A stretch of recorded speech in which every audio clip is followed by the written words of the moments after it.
دوستانو السلام علیکم ورحمت الله وبرکاتہ. زه جلال څکزی یو وار بیا ستاسو د ټولو په خدمت کې حاضر یم. دوستانو لږ ساعت مخکې موږ ویډیو وچلوله چې یوه دغه کوچنۍ ماشومه ورکه وله ته کیمره دې خواته دغه ماشومه چې بیبي عایشه نومېدله موږ دا ورکړله او د دې خاندان پیدا سولو اکا یې زموږ سره ولاړ دی موجوده دی راسه دې خواته.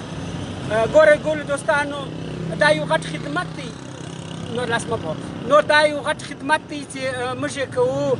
ګورئ دا کوچنۍ د خپل والدین د اکا د کوره پرې ورسېدله. موږ د هغه خلکو ډېره شکریه ادا کوو کومو خلکو چې زموږ سره په دې کې تعاون وکړي زموږ ویډیو یې شیر کړله مخته.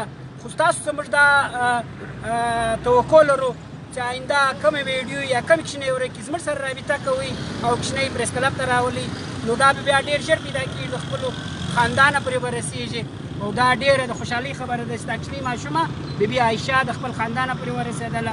ستاسو ډېر کور ودان کوم خلکو چې په دې کې تعاون وکړي دا ویډیو یې شیر کړله او دا اواز یې د خلکو پرې ورسوئ. دا یو ډېره غټه ذریعه ده دوستانو چې دا ماشوم ورک سي یا بله دی واقعه یي تاسو زموږ سره په رابطه کې اوسئ. ډېره مننه یو جان تشکر خوشحاله اوسئ.